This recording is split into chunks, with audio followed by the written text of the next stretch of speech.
জাতীয় ঐকমত্য কমিশনের সঙ্গে বৈঠকে বসেছে বাংলাদেশ খেলাফত মজলিসের প্রতিনিধি দল। সকাল 10টায় দলটি সিনিয়র নায়েবে আমির মাওলানা ইউসুফ আশরাফের নেতৃত্বে 3 সদস্যের প্রতিনিধি দল জাতীয় সংসদ ভবনের এলডি ভবনে আসেন। বৈঠকে জাতীয় ঐকমত্য কমিশনের সহ সভাপতি অধ্যাপক আলী রিয়াজ সহ বিভিন্ন সংস্কার কমিশনের প্রধানরা আছেন। বৈঠকের শুরুতে আলী রিয়াজ বলেন, জাতীয় ঐকমত্য কমিশনের প্রধান লক্ষ্য দেশে ফ্যাসিবাদের পুনরুত্থান রোধ করা। এ সময় কমিশনে গুরুত্বপূর্ণ মতামত দেওয়ার জন্য দলটির প্রতিনিধি দলকে ধন্যবাদ জানান তিনি।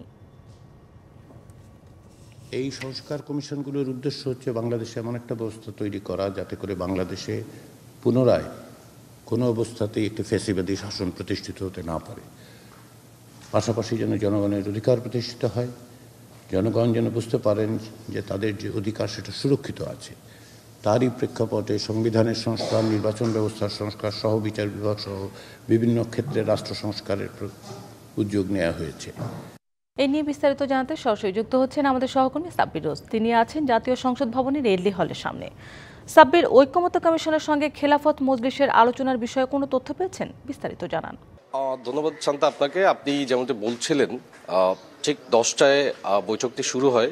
আপনি জানেন, সংস্কার প্রশ্নে মতামত নিতে রাষ্ট্র সংস্কারের যে বিষয়গুলো রয়েছে সেই ধারাবাহিকতায় এই বৈঠকগুলো চলছে বিভিন্ন রাজনৈতিক দলের সাথে। আজকে তারই প্রেক্ষাপটে খেলাফত মজলিস, বাংলাদেশ খেলাফত মজলিস সাথে যে বৈঠকটি অনুষ্ঠিত হচ্ছে সেই বৈঠকে অলরেডি চলমান রয়েছে।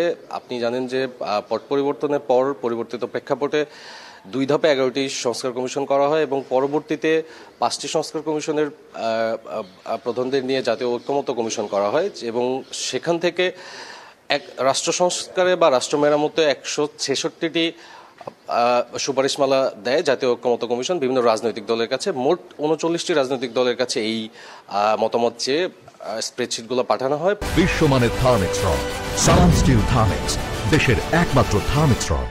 পরবর্তীতে তারা এই জাতীয় ঐকমত্য কমিশনের কাছে তাদের যে মতামতগুলো রয়েছে বিভিন্ন রাজনৈতিক দলের কাছ থেকে রাষ্ট্র সংস্কারে তারা কি চান এবং তাদের যে ধরনের রাষ্ট্রের মূলনীতি পরিবর্তন সহ যে বিষয়গুলো রয়েছে, সংবিধান, বিচার বিভাগ থেকে শুরু করে দুদক থেকে শুরু করে জনপ্রশাসন, সেই বিষয়গুলো নিয়ে তারা মতামত দিয়েছেন। তারই প্রেক্ষিতে মূলত যে মতামতগুলোতে আংশিক ভিন্নমত বা একমত নয় বা দ্বিমত রয়েছে সেই বিষয়গুলো নিয়ে মূলত আলোচনা হচ্ছে জাতীয় ঐকমত্য কমিশনে বিভিন্ন রাজনৈতিক দলের সাথে। তারই ধারাবাহিকতায় এখনও সেই বৈঠক চলছে এবং চলমান রয়েছে এবং বিভিন্ন রাজনৈতিক দলের যে চাওয়াগুলো রয়েছে রাষ্ট্র সংস্কারে সেই চাওয়াগুলো তারা উত্থাপিত করছেন এবং জাতীয় ঐকমত্য কমিশনের সাথে তারই একটি আলোচনা করা হচ্ছে এবং সব রাজনৈতিক দলের সাথে আলোচনা করে একটি জাতীয় সনদ তৈরি করা হবে।